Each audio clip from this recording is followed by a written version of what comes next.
Hi, I'm Jason Willoughby with Reach the City Ministries, and we're going to look at this first bonus clip on this series on help for addiction. We're going to look at the subject of emotional maturity, or specifically how addiction stunts or traps us in a state of emotional immaturity and how that plays out. So, as our cultures become massively addicted, and many people are more addicted to more things sooner in life, it is having a devastating impact on our society. And some of the things us older adults are annoyed with, guess what? They're actually signs of damage of addiction. That's what's really we're seeing. So, stay tuned, and we're going to look at this closely.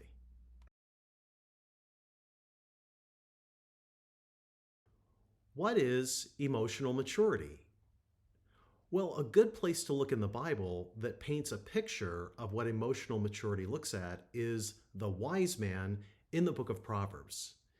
The wise man watches, listens, and is slow to speak. The wise man listens before he answers. The wise man observes and watches what happens to other people and learns from other people's mistakes. A wise man does not answer a fool according to his folly. In other words, you're not reacting to folly. A wise man is patient and waits for the Lord. You outlast evils. You are stable, resilient, a man of conviction and calmness, and your emotions are your servants and not your master. So, Book of Proverbs is a great place to go. Another couple places, James, another kind of like the New Testament book of Proverbs. Let every man be quick to listen, slow to speak, and slow to anger. For the anger of man does not achieve the righteousness of God. Fantastic summary of maturity emotionally. Paul talks about in Colossians 1:29 that his aim of his ministry was to present each man complete or mature in Christ. In 1 Corinthians 13, Paul talks about when I was a child, I thought as a child, I acted like a child, I spoke as a child, but when I became a man, I put away childish things. So this call to maturity and this picture of maturity in Proverbs is well worth your study. Pause the video and just start poring over Proverbs. Look for any time a wise man is dealing with emotions, volatile situations, foolish people, and get a picture for what this looks like. I wrote my doctoral study in 2006 and 7. One of the facts I stumbled upon was this idea that addictions stunt people, especially stunting people emotionally. So a lot of times I was finding in the technology area, there was this whole cluster of new addictions that was happening in the early to mid 2000s, where people in junior high began to get their smartphones, began to be on their social media, on their gaming, on their porn or whatever. And what was interesting is they stopped growing up emotionally. So we were not only seeing deep addictions in more areas, but we were noticing that people just were emotionally stuck. They weren't progressing. Let me talk about how that happens. It works like this. We're facing something painful. We're facing something that won't change, a painful reality, a tension we can't resolve. And when you have a choice between submitting and just living through it or escaping into a mind altering, mood altering substance, activity, experience, relationship, that when we repeatedly go in the other direction and we're indulging, we're escaping and diverting from pain, it feels good for the moment. It gives us temporary relief. But what we don't realize is we just denied ourselves a little step of emotional growing up. And when we do that over and over, month after month, year after year, we keep diverting, keep diverting, keep diverting, keep avoiding pain, keep avoiding tension, keep resolving things artificially and in the wrong way, what happens is we stop growing emotionally and we become emotionally the same age when we first started using. I want to talk about my own life and how I saw that to be true. When I was 13, I began using high potency marijuana that we had in the Bay Area of California. And I began using casually and then more heavily towards the latter part of high school. And then I got saved. God, I hit bottom, came to the end of myself. Jesus graced me and met me there and loved me. And then I was born again and transformed. And all my problems didn't go away. It was interesting that once I got saved and had the grace of the Lord working in me, life was even more difficult. And for the first 6 months I was saved, I was dealing with unethical coworkers, people who just never stopped talking their garbage. It was like this oppressive thing, and I just had to endure it and live with it month after month.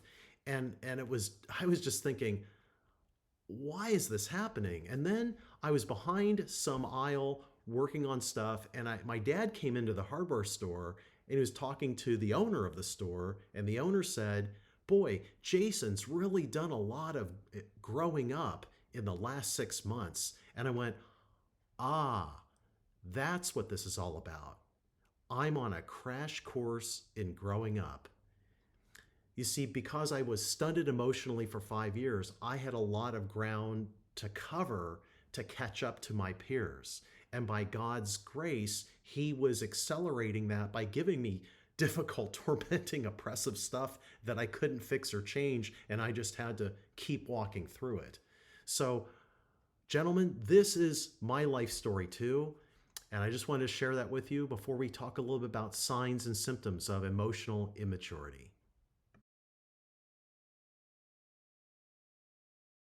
Emotionally immature people lash out.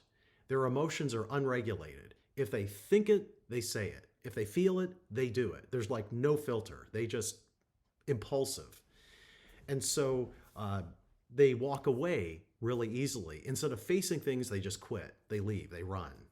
They have no tolerance for tension, especially unresolved tension.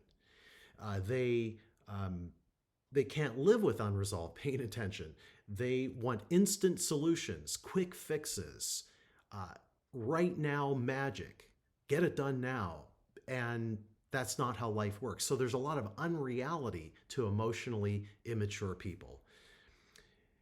They escape things. They have to do something to get away from it all the time. Because their emotions are unchecked, unregulated, and volatile, so are their relationships. Unchecked, unregulated, volatile. And so, no adult I've ever talked to, when I asked the question, "Would you like to go back to be 13 years old again?" Nobody ever has said, "Yes, I'd love that." In fact, everyone to the last person is like, "No way, I never want to do that again." It was terrible because emotionally, 13 is terrible. That first year or so of adolescence, everything's going berserk. What worse punishment could you wish on someone than to be emotionally 13 their entire life? We don't want that. I don't want that for you.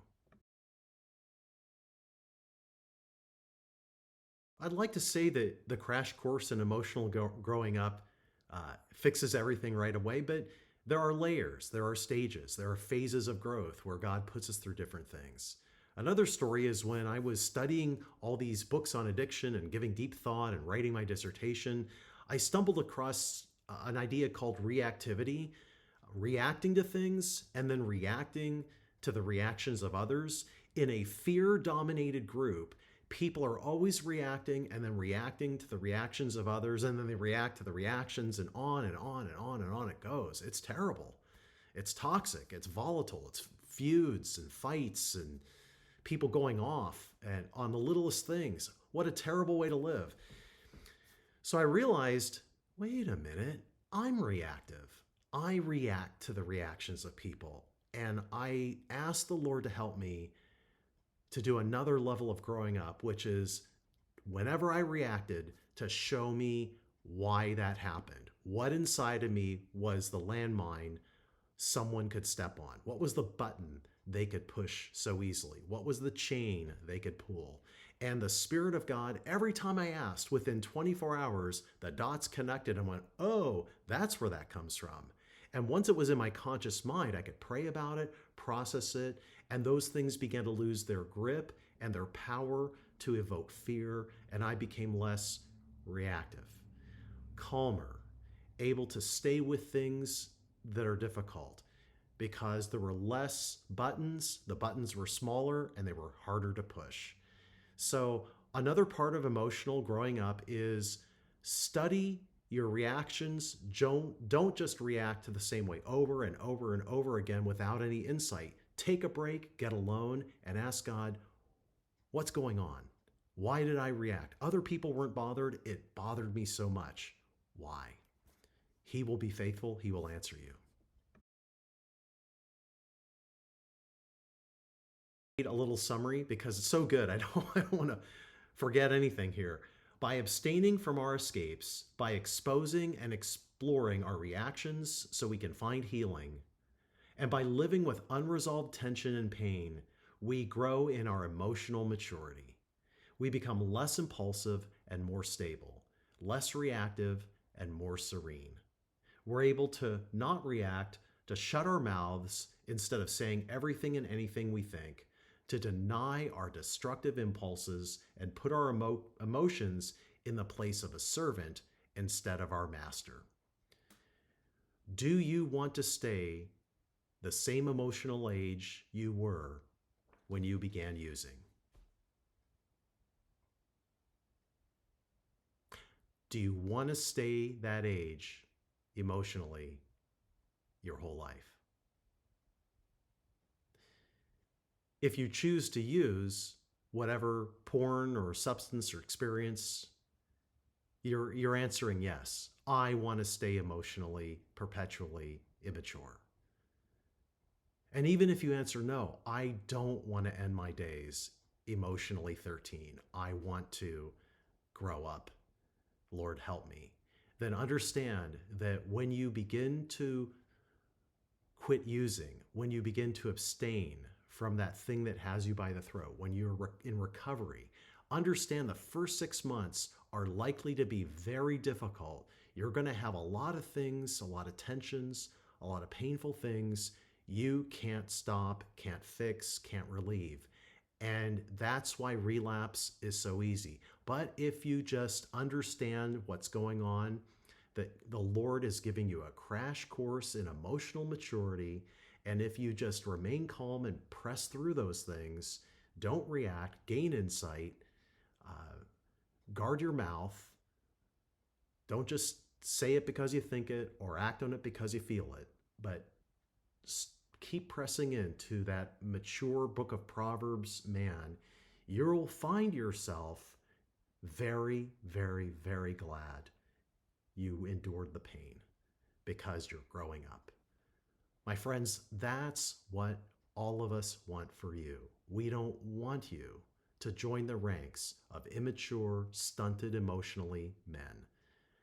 Families, churches, groups, communities, our society, we don't need any more men who are emotionally 13 years old and never grow up. We need biblically mature men who are growing in every way, but especially emotionally, so that they can be safe people who God can entrust souls or a spouse or kids to.